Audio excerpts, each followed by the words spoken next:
is wherever you are. My name is Urvashi Butalia, and on behalf of the India International Center, I am delighted to welcome you to this discussion of Pallavi Aiyar's fascinating book, Orienting, an Indian in Japan. You know, I have been reading this book for the past week or 10 days in preparation for this evening's discussion. And I've come to the conclusion that the book is both an act of courage and an act of love. It's in the shops now, and if you haven't read it, I would urge you to pick it up and read it. It is easy to read, which doesn't mean that it's not deep or full of insights. It is, but it's also filled with stories, with humor, with some irritation, with critiques, and overall with a remarkable sense on the part of the author, on Pallavi's part, of having been very fortunate to have had the opportunity to engage with the culture and civilization, which remains for so many of us something quite distant. And I use that word in quotes. I describe the book also as an act of courage and love because I think it takes a lot of courage to do what we call in quotes, write a country or write a people or a civilization. Or how can a few hundred pages capture the complexity that is so layered? Pallavi knows this well, and towards the end of the book, she notes how foolhardy it is, and I quote her, to write a nation, to explain it. And she goes on to say that the only honest way of approaching such an enterprise is not to claim authority, but to let the stories speak for themselves, which is what they do in this book. For me, another reason why I use the word courage is because it's not easy for anyone to venture onto a path that has so far been trodden, mainly by people who are differently located.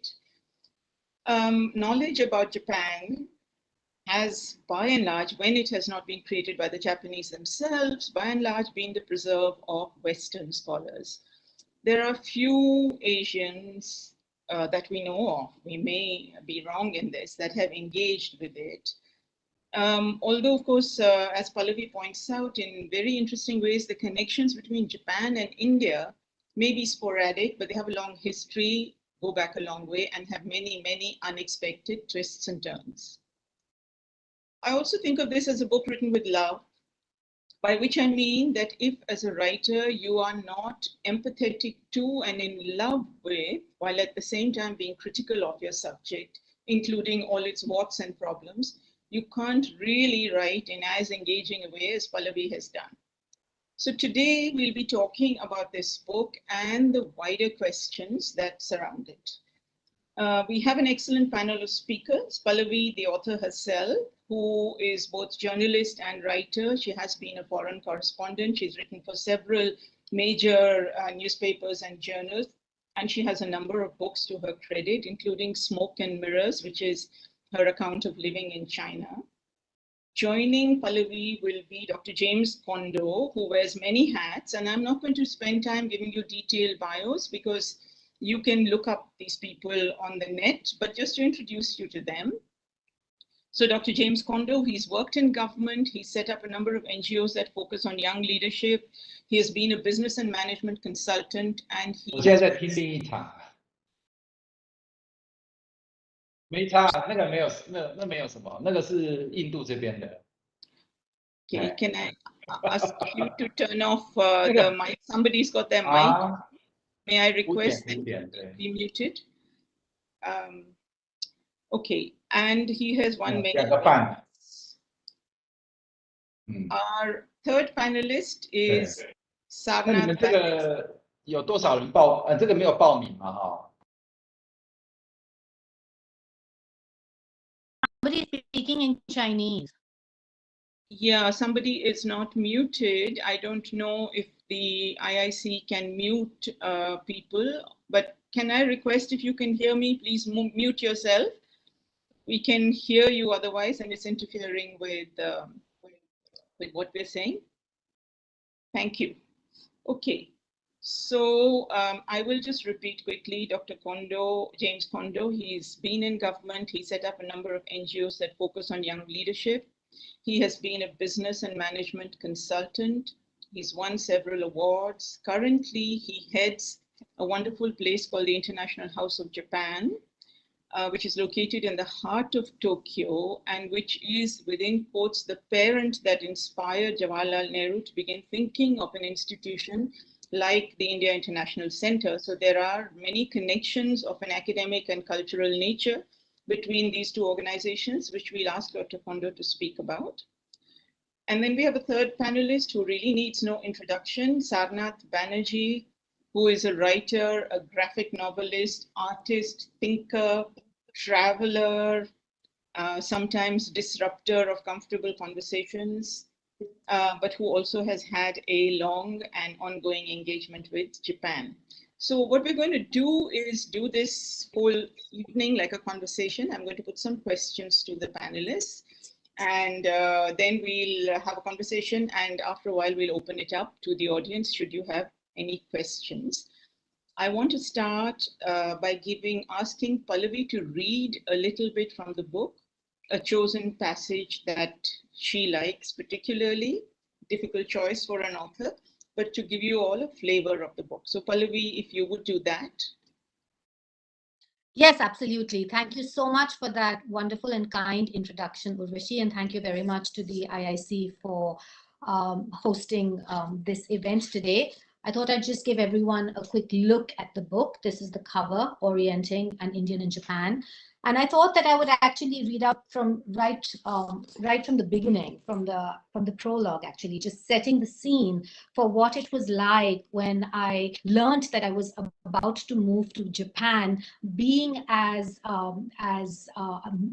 naive in many ways as I was about the country, and explaining why I was naive and why Japan was the kind of particular challenge, but also why I was so excited about this challenge. I confronted the fact, upon learning that I'd be moving to Tokyo in the summer of 2016, that I'd been missing a critical piece of the Asian jigsaw puzzle. For there was very little of use that I knew about Japan at the time. I was familiar with the troughs and crests of the political topography of the region, from its democracies to its autocracies, but what all the disparate Asian countries I'd known thus far had in common was a upward thrust of people and commerce. Delhi, Beijing, and Jakarta were noisy, chaotic, dynamic megalopolises, heaving with their own contradictory promises. Their trajectories were rising, their stories suggested the promise of spring, albeit a polluted one, rather than the melancholy of autumn. But Japan was an anomaly. Its geographic location on the eastern edge of the map served as a metaphor for its seeming separateness from the rest of Asia. It was rich and quiet, old and punctual, a former colonizer rather than colony, rule-obsessed rather than loophole-hungry. In many ways, it was more inscrutable and less familiar than even China had been to me before I moved there. In China, at least, there'd been the fried noodles and chili chicken beloved to Indians, but encountering raw fish for breakfast was not an appealing or even particularly intelligible moment for an Indian. I only had an imprecise sense of the Japanese rampaging across the continent with bayonets and Walkmans. There were the snatches of pop songs Japan conjured up, Big in Japan by Alphaville, and also Simon and Garfunkel, Kodachrome, I Have a Nikon camera. Someone once told me that it was possible to buy the used underwear of young women from vending machines in Tokyo. I had read a lot of Haruki Murakami, but that had hardly helped to clarify much. This was pretty much the entirety of my Japan-oriented cultural capital when my husband Fulio had announced that we'd be moving to Tokyo in the summer of 2016. I'd reached out to the hive mind on social media for recommendations on reading and was inundated with replies like Tanazaki, of course, and Soseki, but Kokoro first. I compiled a list of books and bought several of them, but dealing with the administrative minutiae of winding down life in Jakarta, which is where I lived immediately prior to moving to Tokyo, left me with little time to actually read them. I did, however, begin to take Japanese lessons. I'd learned to speak Chinese quite well and passable Indonesian too. How hard could Japanese be, I thought. The answer, it was quickly evident, was very. There seemed to be an inordinate number of long words I had to learn that didn't have any specific meaning beyond signifying politeness. In Chinese, thanks was 谢谢, end of matter. In Japanese, there was arigato, informal, arigato gozaimasu, proper form, domo arigato gozaimasu, seriously thankful, and domo sumimasen arigato gozaimasu, weak in the knees with gratitude thankful. And then I came across yoroshiku onegaishimasu. What does that mean? I asked my teacher. It means, she replied, thank you. Basically, it was possible to learn Japanese for a month and only end up being able to say thank you. I ranted about the fussiness of Japanese grammar over lunch with Koyama-san, the Jakarta-based Japanese mother of a friend of my older son. Oh, I'm not sure how I'm ever going to manage to learn all those conjugations, I groaned. Koyama-san looked at me unblinkingly and replied, I think, Pallavi, for you, the bigger problem is going to be to learn how to talk softly. So I leave it at that, Urvashi.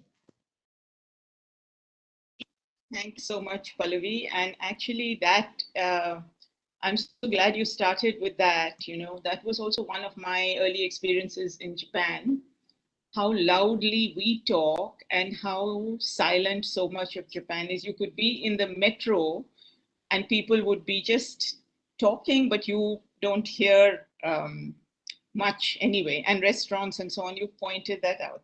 Okay, so my question to you here is the question you put to yourself: how do you write a country? How do you confront this daunting exercise? How do you negotiate the eggshells that you inevitably have to tread on? And the ways in which you have entered writing about Japan, you have covered a vast kind of area without leaving out the difficult bits. You've talked, for example, you've talked about the Buraku, you've talked about the Ainu, you've talked about Japan's minorities and the secrets it has hidden, but you've talked about a whole lot of other things as well. So how did you pick and choose? How did you negotiate the terrain? What frightened you when you were doing it? What worried you? Yeah, that's an excellent question. And Urvashi, you pointed out at the beginning that towards the end, I say about how writing a nation, explaining a nation is a foolhardy task. And anyone who sort of sets out to do it, if they set out to do it as a kind of definitive or authoritative work, I think would be really quite idiotic. Because, I mean, you don't need to be, I mean, any country in the world is so full of layers, nuances, contradictions, really, that any work about a place is bound to be partial. What I try to do and what I've tried to do in my work for the last 20 years, regardless of what country I might be writing about, is to make explicit my role as observer. So we're not just talking about what I'm observing, but also about the fact that it is me who is doing the observing, so that it also becomes about my own circumstances, my own predilections, and it becomes as much about me as an observer, as somebody with a background as an Indian and somebody who has lived in other parts of the world, as much as it is about the country, in this particular case, Japan. I think I say in the book that in some ways I think it's best to read Orienting as a sort of haiku almost, as a subjective suggestion of a mood, as a kind of glimpse of a truth, yes, but of a partial truth. Because whatever we might write is only one truth. It is my truth of what I experienced. So I foreground myself, and I do that almost on purpose, because I'm telling you about what I see and also inviting you to think perhaps and judge even me as a writer, what my shortcomings are, because I didn't learn to speak Japanese fluently. I think that was a huge shortcoming, for example. And obviously, I was located in a particular socioeconomic milieu and had limited amounts of resources. So what I'm writing is really about my Japan. It is not Japan. And I think I try to make that explicit, and that's my way of dealing with it.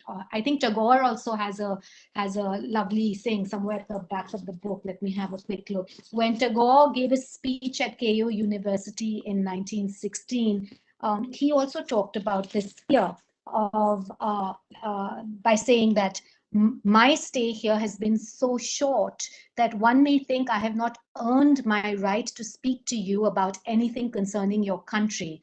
I feel sure that I shall be told that I am idealizing certain aspects while leaving others unnoticed. And this is really an occupational hazard of anyone who goes to another country and then tries to write it. So the stories I chose were the stories that came to me as a journalist. I was writing a column for the Hindu newspaper, so I was doing a certain amount of reportage over the 4 years that I was there. And then it was also based on personal interests. So, the haiku and the literature that is alluded to throughout the book comes from who I am as a person. I have left out, for example, manga and a lot of the otaku culture. So if it had been written by another person, there might have been a greater emphasis on that. So yeah, I hope that answers your question. Yes, it does. I have an additional question that I want to put to you, which is you talk in the book about the, and again, we are not generalizing, but one of the things you point to is the Japanese, if you like, suspicion of or caution about foreigners, about the foreign, about foreigners as an embodiment of the foreign, about the outsider, really. Because, of course, the stereotype about Japan always has been that it's such a closed culture and so on and so forth. Were you very conscious of your status as a foreigner, and did that worry you? I was very conscious of my status as a foreigner, but also very conscious of my privilege that came from that status of being a foreigner, because I feel that many of the more onerous obligations and strictures that apply to Japanese people did not apply to me as a foreigner, or at least as a foreigner who was in my particular privileged position. So in many ways, I could enjoy the best of Japan without having to actually meet most of the onerous obligations that go along with being Japanese.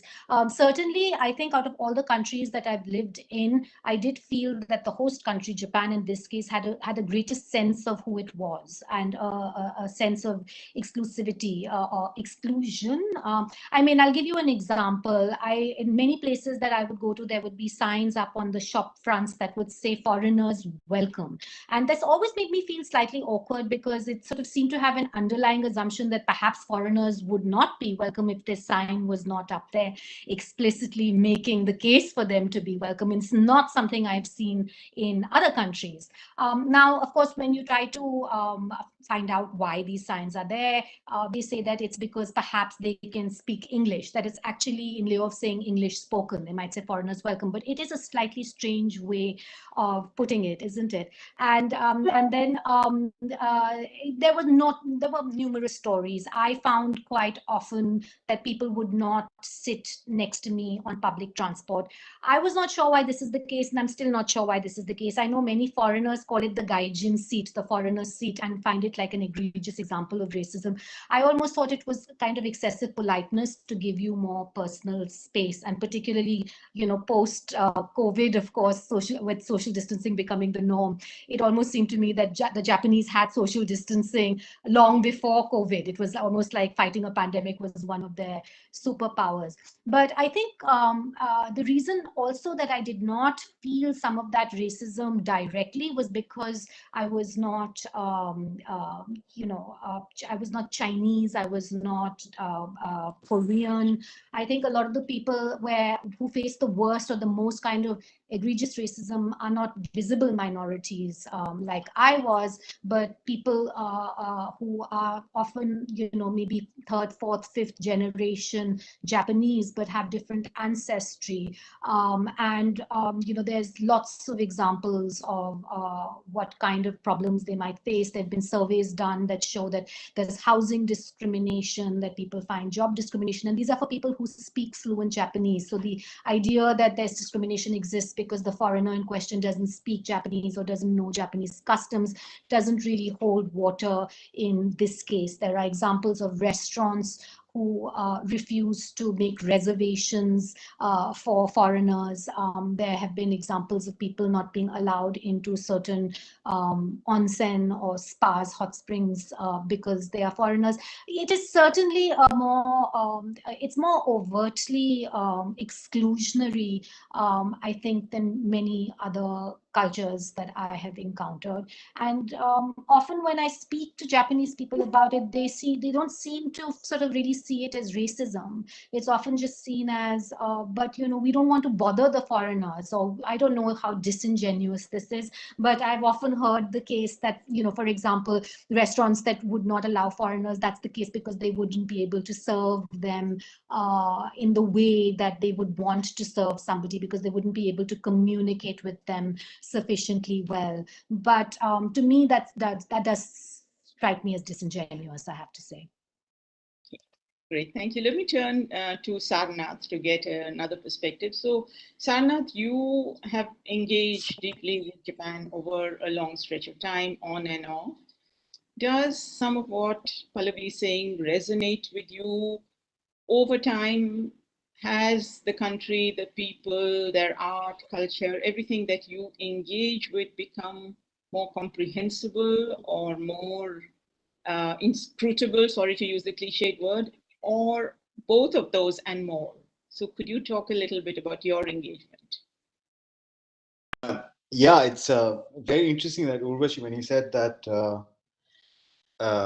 when Pallavi said that it is my Japan that she's writing about, and it is a personalized, and what Tagore's words and things like that, because as again Pallavi mentioned, that Japan has been, or you mentioned earlier in your introduction, that it is a society which has been unpacked, unless the Japanese themselves have done it to themselves, and is unpacked by mostly like a Western gaze. So a lot of the construction of Japan, that where I live, for example, in Europe, is largely through the gaze of, say, Ian Buruma's writing, like sort of, from Otaka culture and all these sort of, strange sexual stuff and all that.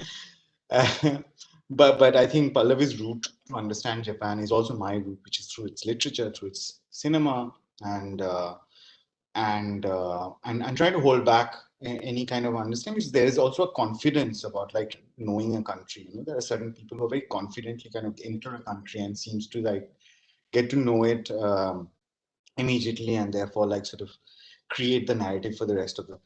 I mean, because we don't have the European gaze or the confidence or the so I guess we sort of are more mindful of this, what you just said, that like kind of to be more observer and more sort of seeing what Japan does to us rather than like we trying to understand Japan. So in that sense, I totally agree with you and what Pallavi's take on Japan is, and I mean, for me, Japan was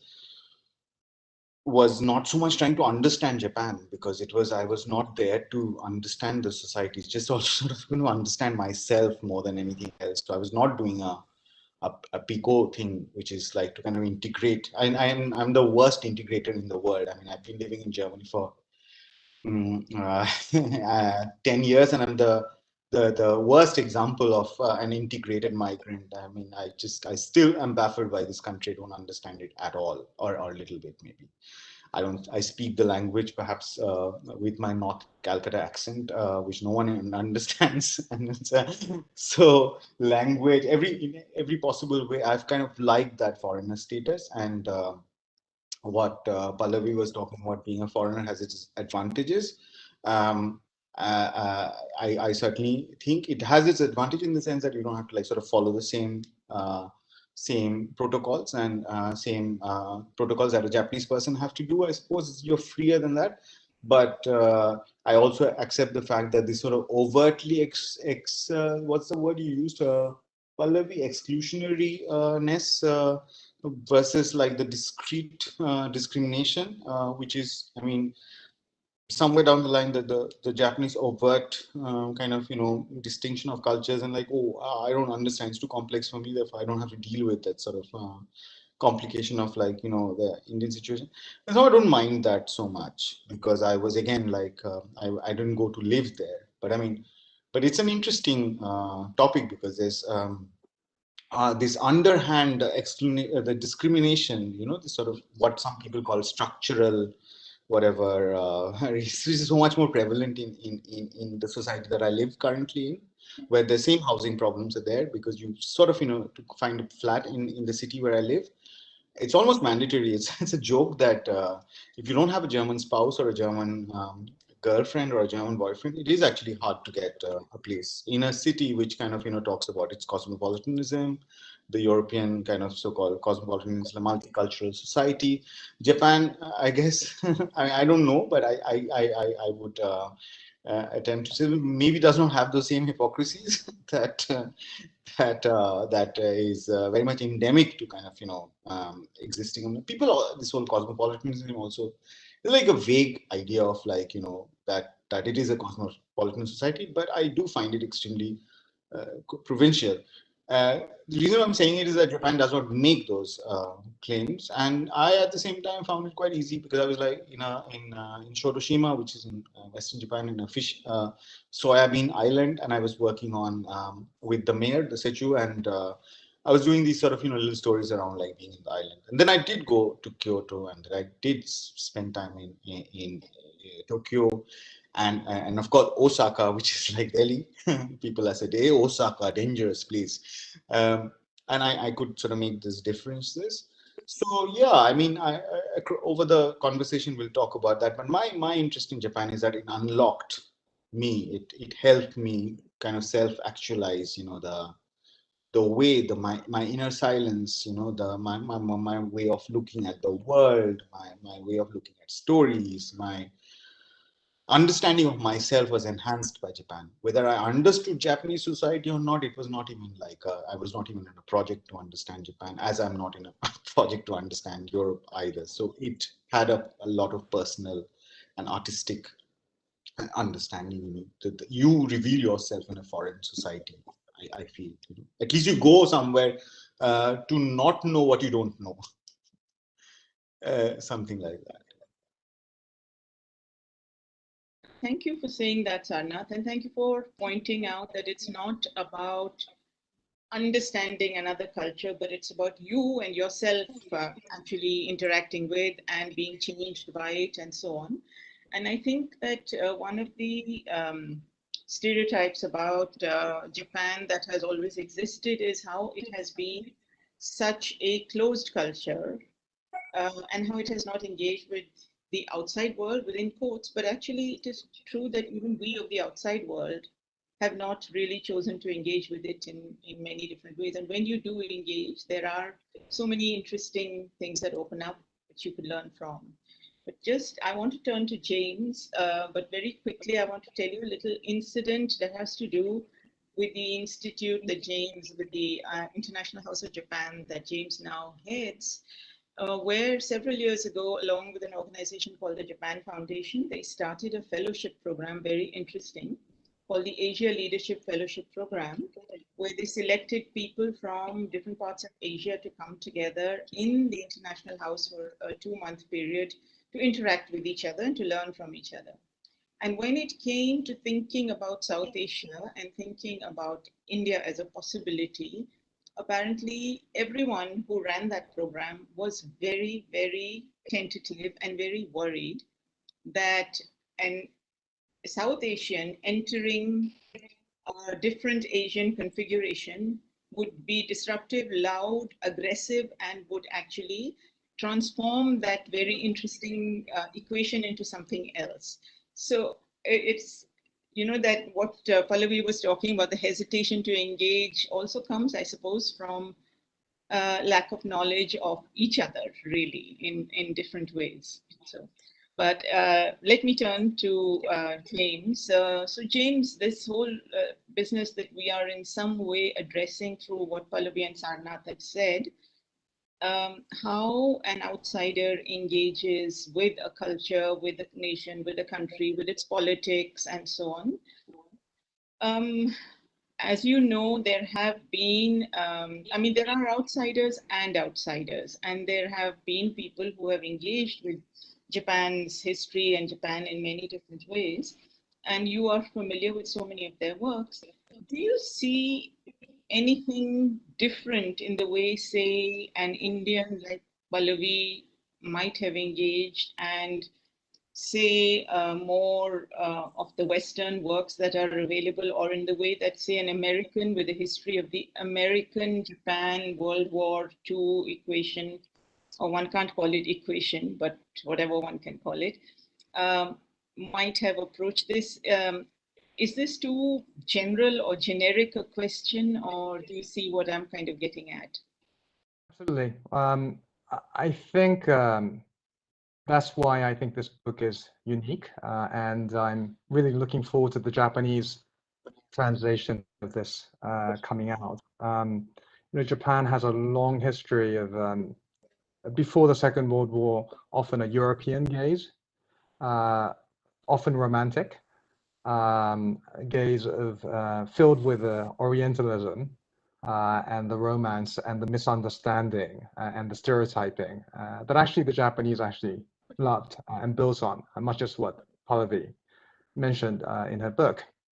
And then post-war Japan has mostly been the US gaze, and Japan has viewed itself in the US world order, if you will. And so Pallavi's book, I think, is, to me, what was most refreshing about this gaze. One is that it's an Asian gaze that is intimate about India, China, Indonesia, some of the most dynamic countries in the region, but it was also almost completely absent of the US gaze. I may have to reread the book, but nothing of the US gaze stuck in my mind. And that is a very particular gaze for the Japanese. And it's also a very egalitarian gaze that understands the differences and the nuances of what we call Asia. And so I do think whether there is anything really called Asia and how do these different countries build on relationships that have had its own difficulties but richness over the centuries, I think is what Pallavi's putting her kind of light on, and I think it's going to be a new gaze that the Japanese will be more and more aware of, and need to be more aware of. Thank you. I also think, I'm just wondering if you might comment on that, and I'll ask Pallavi to come in on this as well. Although, Pallavi, you may not sort of see this the way I do, but I also think in many ways there is something about it that's a woman's gaze, in the attention that it pays to the little details of the little stories of the children going to school, of the links between food across different cultures, of the journey of the Indian curry to Japan and its history, of the delight, and I mean, I don't again mean to generalize, but of the delight in the colors of the flowers, you know, the sakura and what happens, all of that. So I think it's also, there is something, as you said, you use the word intimate, something quite intimate in it. But what I wanted you to comment on, because you talked about the concept of Asia and what, if that can it even be grasped. Pallavi makes a very interesting connection in her book about between India, China, and Japan as a kind of pan-Asian almost something that holds these very important cultures together. And she also talks about some of the connections which were India and Japan, China concerned, stretched from Buddhism to other forms of religion, to food and all sorts of things. And of course, a place like the International House of Japan, which post-war starts to build these connections. Could you comment a little on that, about you already mentioned it when you spoke earlier, the earlier connections and the new sorts of connections that have been made post-war and also politically between the two countries? Well, I think a couple of things there. First of all, this view that Japan is now the place of aesthetics, there's a mixed reaction, as in the opening sentence that Pallavi read, of this declining, almost, it's almost like a declining aristocratic family. So refined, so intimate, and yet losing the dynamism in this region. And that is a self-awareness that the Japanese are coming to appreciate and accept, but is also obviously a very different role that the society saw in itself several decades ago.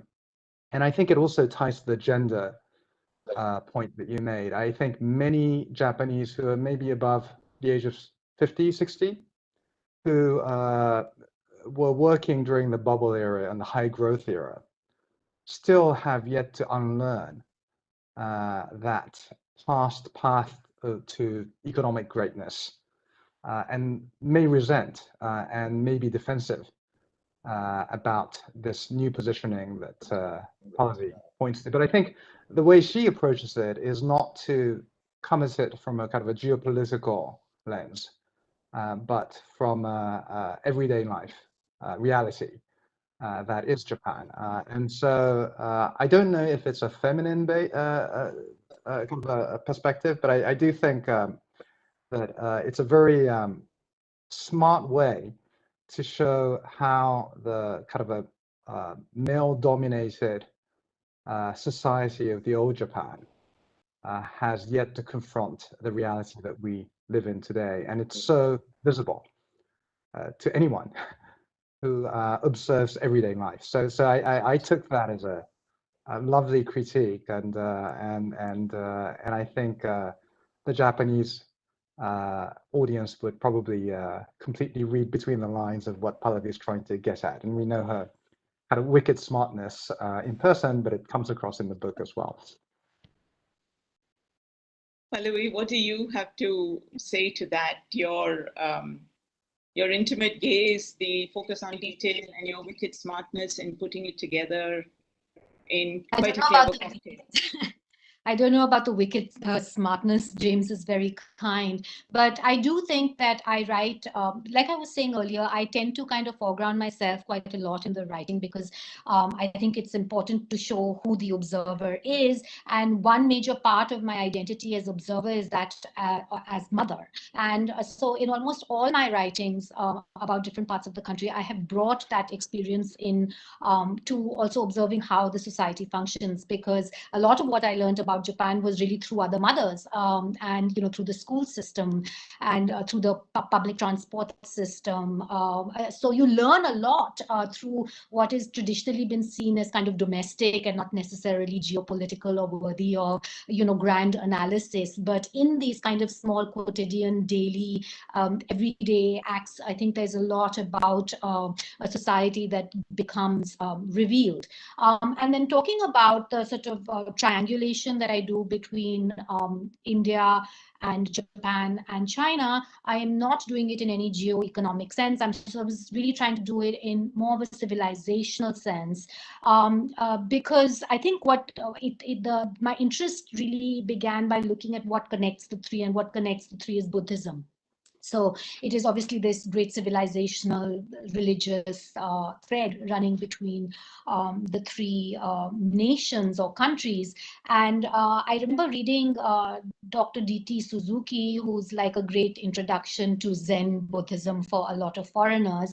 But there was one thing that he said that really struck me, which was that the product of the Chinese mind, when it came into contact with Indian Buddhism around the 1st century AD, was Zen. Zen is therefore a more practical, less metaphysical version of Indian Buddhism, in keeping with the so-called practical Chinese temperament. And you know, I had for long argued that although Buddhism was some kind of evidence of the commonality between India and China, it obfuscated a lot of fundamental differences between the two civilizations as well, because Indian religions, including Buddhism, were really steeped in metaphysics. You know, with questions of an ontological and epistemological nature at their heart. So if you look at all the schools of Indian philosophy, the Nyaya, the Sankhya, the Yoga, the questions that they are always asking are, you know, like, what is the soul? How do we know what is real? Is inductive knowledge better than deductive reasoning? And so on. And I think the search for these answers created a very lively debate between schools of thoughts in India. And implanted a tradition of argumentation in our culture. But at the same time, territorial integrity, geographic territorial integrity, and notions of empire were not as central to India's self-image as perhaps metaphysical beliefs, and as perhaps China, because China was more coherent territorially. It was underpinned by philosophies like Confucianism that tended less to the metaphysical and more to the practical, legalistic, political. In China, Buddhism's otherworldliness, its emphasis on renunciation, became reconciled with the Confucian preoccupation with the here and now, giving birth to Zen or Chan Buddhism, as it's called in China. And then in the late 12th century, we see Zen traveling once again eastwards over the Sea of Japan into the Japanese archipelago. And I think there the practical aspects of Zen became even more pronounced. You know, all Zen monks in Japan had to do manual and menial labor, including gathering fuel, cleaning toilets, picking tea leaves, you name it, which was in stark contrast to the Indian Sangha, where for centuries monks had been prohibited from work and were basically dependent on seeking alms, right? So you see these very different trajectories. And over time, I came to believe that sort of India, China, Japan had this Asiatic triangle of the metaphysical India, the political China, and the aesthetic Japan. And I think the argument is reinforced perhaps by looking at who are the prized philosophers in each culture. And, you know, India is the home of the Buddha, China of Confucius. But when I was casting about for who would be the equivalent in Japan as the sort of great seminal philosopher, I guess the closest I came to was Senno Rikyu, who was a tea ceremony master, a 16th century tea ceremony master. And then you have got to start understanding why tea ceremony, which seems so esoteric really, is so important to understanding Japan, something that's so aesthetic. So, I mean, these are, you know, all ideas that deserve a lot deeper exploration and are just part of a couple of pages of, you know, one of the chapters of the book. But I just thought it was one interesting framing device for trying to understand Asia as a kind of puzzle. Thank you. So many rich themes to explore. I want to turn back to Sarnath and what he said. Sarnath, you know, I was struck by your remark that we all bring ourselves to a place, and it's how it's we who kind of, it's our interaction with the place that transforms the place for us. For me, one of the things about Japan that has always been something I wish could have been talked about more, and it has been talked about in Japan, but not as much as it should have, is the really dark history of sexual slavery and the refusal of the Japanese government to admit to that. And some years ago, I visited Okinawa, the island in the south, where you get a completely different history of silencing of histories of sexual slavery within Japanese society, not only in interaction with outside. But of course, that's my particular bugbear. So I'm just mentioning it. I should have mentioned to whoever's listening that if you had questions, please put them in the chat box and we'll take them.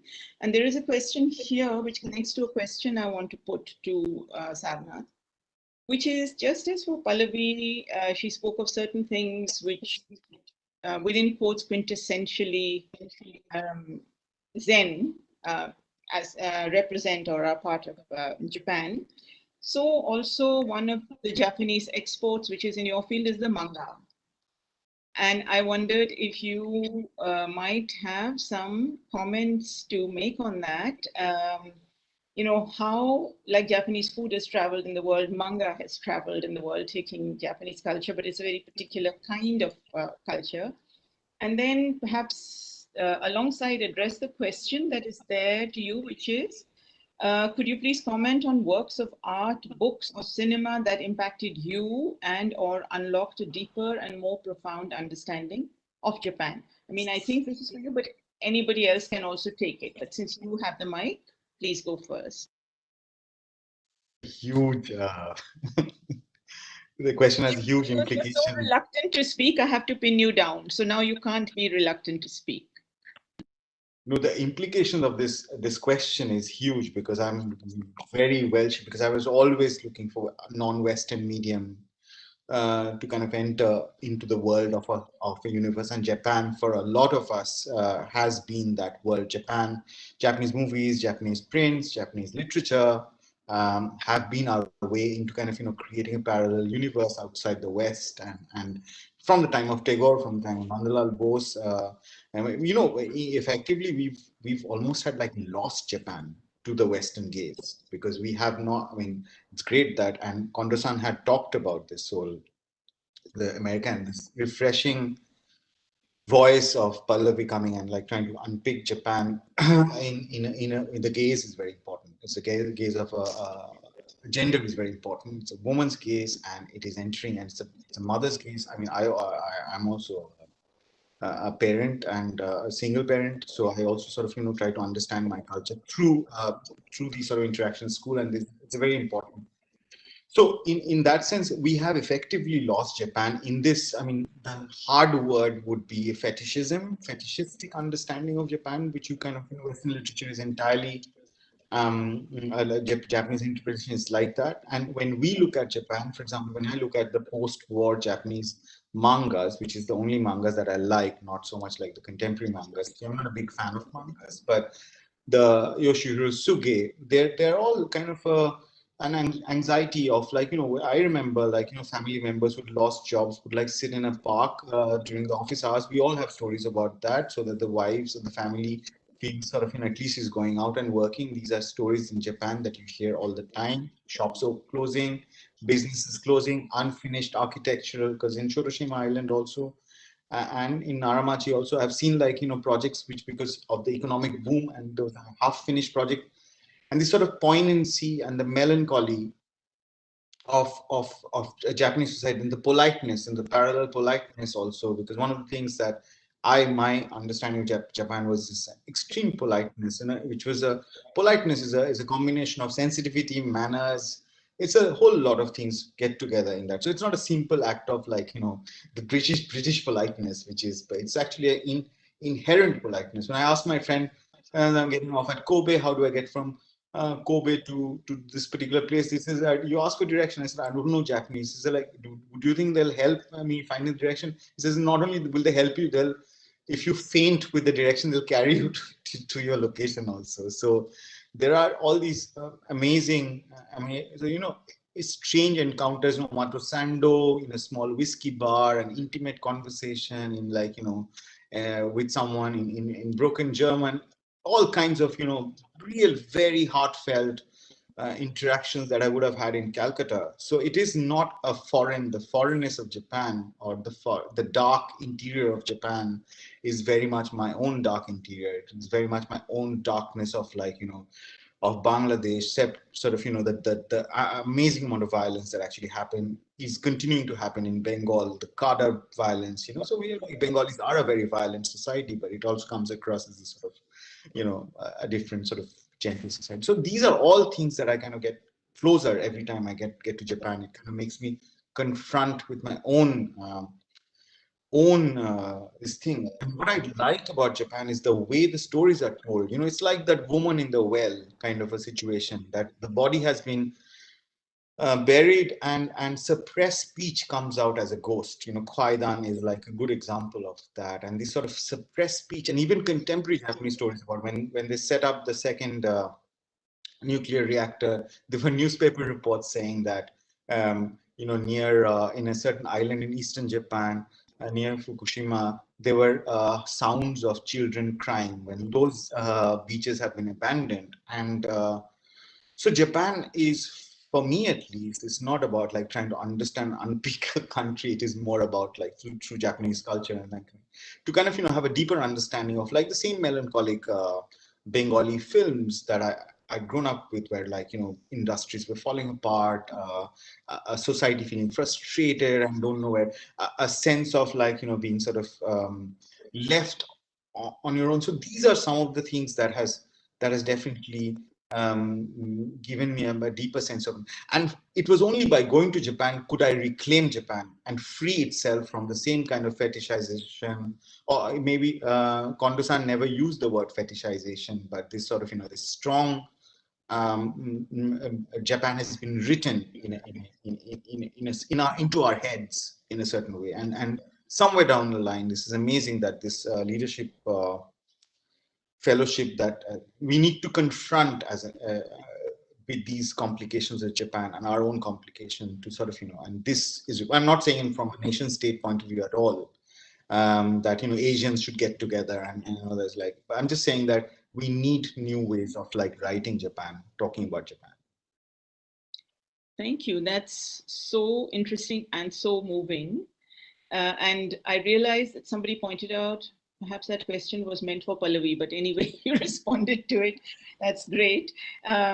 We have one more question, which is meant for Pallavi from Vanita Mukherjee, but I want to ask James if before we take that question, we have just enough time to do both things. If James, you might respond a little bit to what Sarnath was saying about the fetishization and about the very moving way in which he described an internal kind of melancholy resonating with the kinds of stories that he heard in Japan. And Sarnath, I was very interested to hear when you're talking about the voices of children coming out in Fukushima and other stories, because up in the Northeast, in Nagaland and Manipur, the interactions with Japanese soldiers during the war, there are any number of stories like that of, and the fact that the Nagas and the Manipuris could not speak the language, neither could the Japanese soldiers, but they understood each other because there seemed to be some kind of something in their hearts that resonated. So they were the enemy, but they're not remembered as the enemy. They're remembered as poor, hungry soldiers who came to their houses, who sang songs together, and so on. It's a very interesting thing, but yeah, and there's a question also which has just come up. Don't we equally need a Japanese gaze on India? Well, we do have some Japanese books on India, but James, let me turn to you. You might like to comment on both of those things, Sarnath's point and the Japanese gaze. And then Pallavi, I'll come to you with the last question. I think this view about the fetishism and the curiosity, but also the romanticization that is also alienating. I think that affects all of us, and what really hit me is that's precisely the purpose for which IIC or the International House of Japan, our institutions are built, because we realize that within the individuality and the uniqueness lies a universality, and it's so easy for us to simplify and categorize. And so one thing that I mentioned, which is the non-Western eye, is a great start, and you don't realize how fresh it is until you see it, because it's so rare. And the other thing that I was thinking about, I had this pleasure of there's a chapter of Tagore, and I had a chance to visit the location that Pallavi describes together with Pallavi for that section. And Tagore visited Japan 100 years ago, and he had a kind of pan-Asian view. But at the time, it was very much in the non-West, non-colonized, nationalist backdrop. But his dream was always of kind of cultural exchange and bringing out the beauty of different cultures. And we failed on that promise 100 years ago. And again, we're in this geopolitical season where many people in Asia love to talk about the rise of Asia and the power and almost keep this East-West dichotomy, simplify what the world is about today. But actually being, while trying to distinguish from the West, almost replicating many of the issues and the baggage that it brings. And that's what Tagore talks about on his Keio University speech that Pallavi mentioned. So I think, when Sarnath was talking about finding himself in a different place, to me, there is a great lesson of the book, but also about the region of really each of us looking at within ourselves and really taking time to look purely at our neighbors and not be fallen to this fetishism that has plagued our region for a very, very long time. Thanks, James. That's lovely to hear. Okay, we are at 5:56. We have 4 minutes left. There is a question about the buraku, and yes, the spelling is correct. For Pallavi, Pallavi, can you throw some light on the buraku, and does it in any way compare to our caste system? You talk about that in the book. And the person says, it's also Vinita Mukherjee saying, I've never visited Japan, but confronted silence when I mentioned the buraku. They frame it as a thing of the past. Can you share your observations in the way in which it survives, if at all? Yeah, I found that too. I found it interesting, the kind of silence that any question about the buraku was kind of met with. Sometimes embarrassed silence, sometimes incomprehension, as though like, what are you talking about?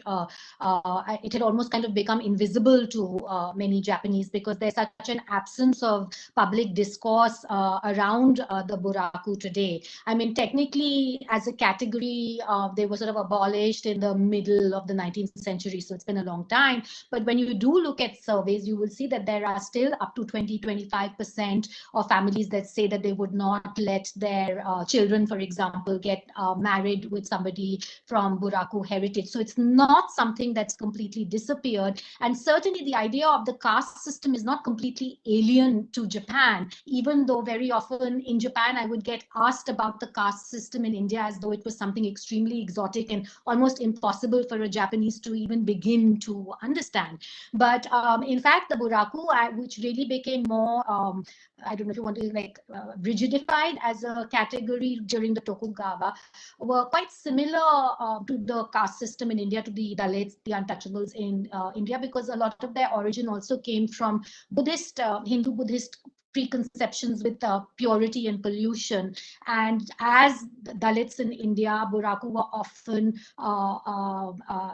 dealing with trades and jobs that had to do with butchery and had to do with death and other kinds of occupations that had some kind of negative connotation attached to them.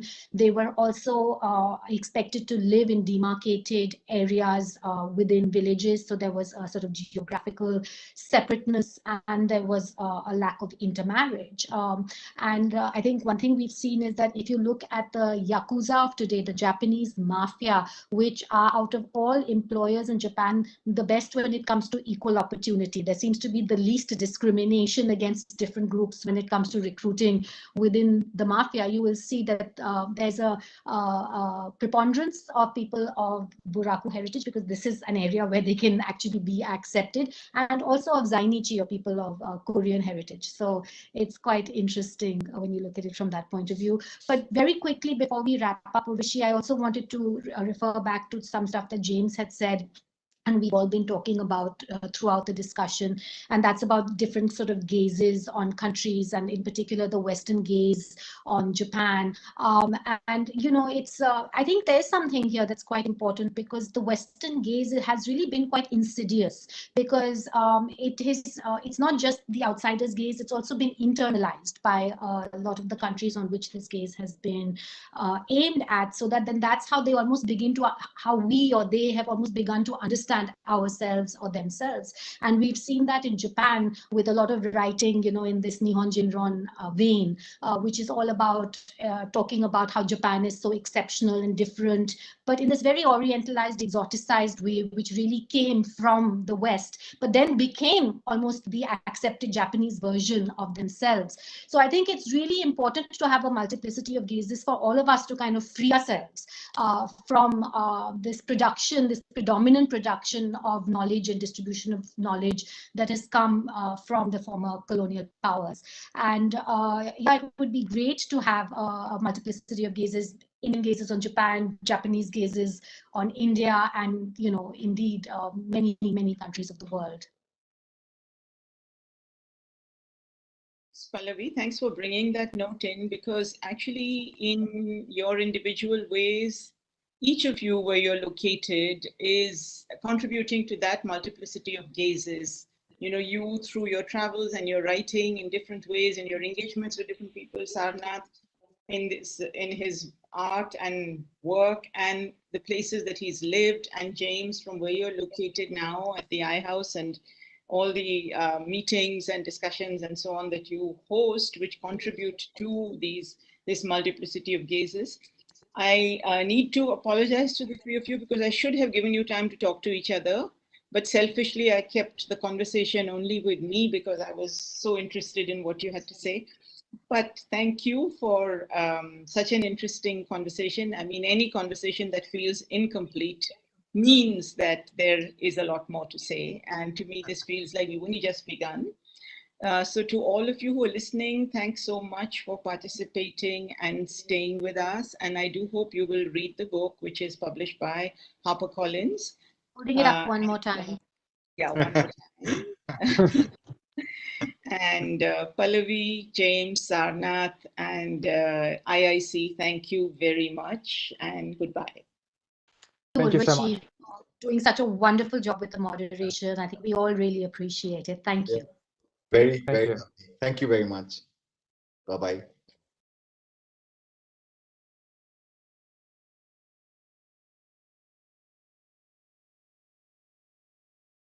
Okay. I think we can go.